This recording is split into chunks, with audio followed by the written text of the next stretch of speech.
Yo, what's up, my reading nation? Today we're gonna keep working on Anne, Anne, Anne Ryan's book, Alex Stratter's. So let's just dive into it, right? Okay, last time I think we went to the chapter 4. Okay, let's do it. Chapter 4 Chapter 4 Immovable Movers. Immovable Movers. But before that, I need to put on my earphone. Where's my earphone? Give me 1 second, guys. Chapter 4.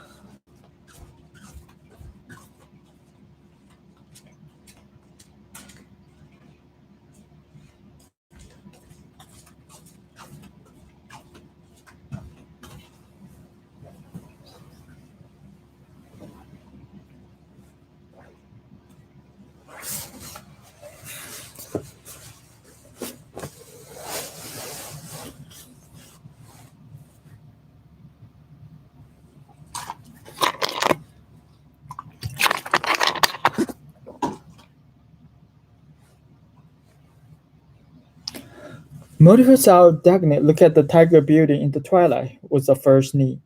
Motive power to keep that building stand, to keep it immovable. So let me just like slow it down a little bit, just like a regular speed.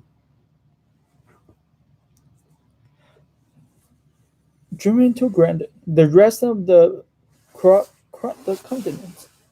She felt the dim touch of excitement. She was back from a trip to the plant of United Logion in Jersey. She went to the president of the company in person. She had learned nothing, neither reason for the delay nor the indication of the dates when the diesel engine would be produced. The president of the company has talked to her for 2 hours, but none of his answer has connected to any of her question. His manner had a curious note of condescending reproach whenever she attempted to make the conversation specific, as she was giving proof of ill breeding by breaking some unwritten code known to everyone else. On his way through the plant, he had seen an enormous piece of machinery left abandoned in the corner of the yard. It has been a precision machine tool once, long ago, of the kind that could be not be anywhere now. It has not been worn out. It's been rotted by neglect, eaten by the rust and the black dripping of the dirty road. She had turned face Winfred, as the sight of a nature always blinded her for an instant by the burst of too violent an anger. She did not know why. She could not divine her own feeling. She knew only there was in her feeling a scream of protest against justice, and that his response was something much beyond the old piece of machinery. The rest of her staff has gone. When she entered the room, but Edward was still there waiting for her. She knew at once she had happened, but the way she looked, but the way she followed her silence in her office. What's the matter, Eddie? McNamara quit. She looked at her blankly. What do you mean quit? Left. Retired. Went out of business. McNamara? Our contractor? Yes. But that's impossible. I knew it. What happened? Why? Nobody knows. Taking the time literally, she unbuttoned her toes, sat down at the desk, started to pull off her gloves. Then she said, Begin at the beginning, Eddie. Sit down. He spoke quietly, but he remained standing. I talked to his chief engineer long distance. The chief engineer called from Cleveland to tell us. That's all he said. He knew nothing else. What did he say? That McNamara has closed his business and gone. Where? He don't know. Nobody knows. She noticed that she was holding one hand, two empty fingers, to the gloves of others. The glove had moved and forgotten. He pulled it off and dropped it on the desk. Eddie said, she works out a pile of contract with worth of fortune. He has a waiting list of clients for the next 3 years. She said nothing. He added, his voice low. I wouldn't be frightened if I could understand it. But I think that can have an possible reason. She made them silence. He was the best contractor in the country. They looked at each other. But he wanted was said, God, Eddie. Instead, her voice even, she said, don't worry. We'll find another contract for real nothing line. It was late she left the office. Sat on the sidewalk at the door of the building. She paused, looked at the street. She felt suddenly empty and energy, of purpose, of desire, as the motor effort crackled and stopped. A faint glow streamed from the behind the building in the sky, the reflection of thousands of unknown lights, the electric breath of the city. She wanted to rest. To rest, she thought, and to find enjoyment somewhere. Her work was all she had and wanted. But there was time like tonight when she felt that center, ridiculous emptiness, which is not emptiness but silence, not despair but immobility, as nothing was her destroyed, but everything still stands still. Then she felt the wish to find the moment's joy outside, the wish to behold the passive spectated by some work of a size of goodness. Not to make it, she thought, but to accept, not to begin, but to respond, not to create, but admire. I need to let me go on, she thought, because joy is the one's feel. She had always been. She closed her eyes with a fleeting smile of the amusement and the pain, the motive and power of her own happiness. For one, she wanted to feel herself carried by the power of someone else's achievements. As man and the dark pearl reflected the light window of the train going past, her achievement, the signs of a power and a purpose that gave her reassurance in the midst of empty minds and night. She wanted to feel it for a moment. A brief greeting, a significant glimpse, a just wave to her arm and say, someone is going somewhere. She started work slowly, her hand in the pocket and the coat, and the shadow of her slanting head brushed across her face. The building around her rose such a height that the glance could not define the sky.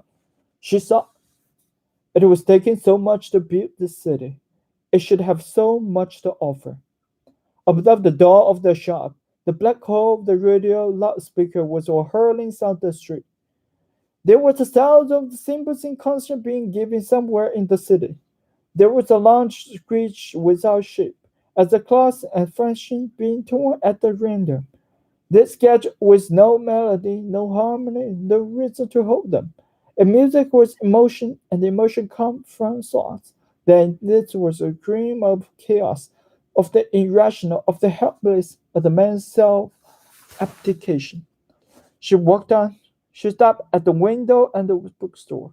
The window displayed at the pyramid of slim and brownish purple jackets, inscribed, "The virtue is molten." The novel of a centuries set black. The penetration start of businessman's greeting, fearless revelation of man's depravity. She walked past the movie suit. Its lights wiped out half of the block, leaving only a huge photography of sunlight suspension pleasing mid-air. The photograph was a small young woman. Look at her face. One felt weary of having seen it for years, even while seeing it for the first time.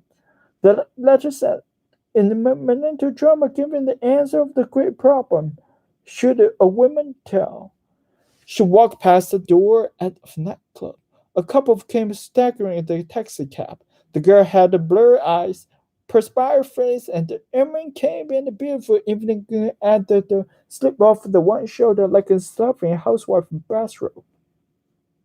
Remained too much of her breast, not the manner of daring, in the manner of judging indifferent. She escorts steer her, whipping her naked arm. His arm have expression of the romantic adventure, but the slides of a boy out of the ride of Sandy on fences. What had she hoped to find? She thought, walking on. These are things women live by, the form of their spirit, their culture, their enjoyment. She had seen nothing else anywhere, not for many years. At the corner of the street where she lived, she bought a newspaper and went home. Her apartment was two rooms on the top of the skyscraper. The sheets of the glass in the corner window of her living room made it like the prow of the ship in motion. The lights of the city was like a phosphorus spark on the black wave of steel and stone. We should turn the lamp at the triangle and show cut off the bare wall, a geometric pattern. The light brick on the few angular piece of the furniture. She stood at the middle of the room, alone between sky and city. There was only one thing that could give her the feeling she wanted to experience tonight. It's the only form of enjoyment had found. She turned the phonograph and put on the record music of Richard Kelly. It was his fourth concerto last work. Open the chorus, swept the sides of street from the line. The concerto was a great cry of rebellion. It was a no flump at some vast process of torture, a denial of suffering, a denial of the holding, the agony of the struggle of the break free. The sound was like a voice saying, it was no necessary pain. Why? Then is there worse pain to reserve and there's not except the necessity? We who hope the love and secret joy into what punishment we have been sentenced for it, and by who? The sounds of torture become defiance. The state of agony became a hymn of distinct vision of the who seek anything worse, and even when it was some rebellion and of the desperate quest. She sat still, her heart closed, listened. No one knows what happened to Richard Harry, or why. The story of his life has been a summary of writing down greatness of but showing of the price of the painful. It has been a procession of years spent in garret and bases. Years of had taken the great thing to war in poison, made music overflow with violent color. It has been a great struggle against the long flying of unlikely tendency of stairs, against the frozen plumbing, against the price of the sandwich of the yield smell delicatessen store, against a man listening to music, the I am empty. It has been a struggle without the relief of violence, without the recognition of the finding the conscious enemy, with only a death to battle, a war of the most effective soundproof indifference. Struck the blow, core of the scream, and battle of silence. For a man who gave her sounds greater eloquent than he had ever carried, the silence of the obscurity and loneliness of the nights when the rare orchestra played his work, knowing that his soul went to trembling, winding circle of the radio tower through the air of the city. No, there's no receiver to hear.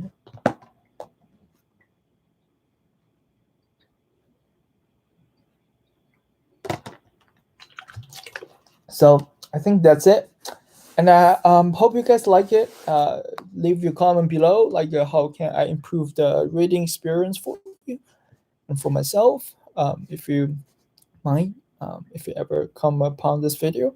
And I see you next time. Peace, guys.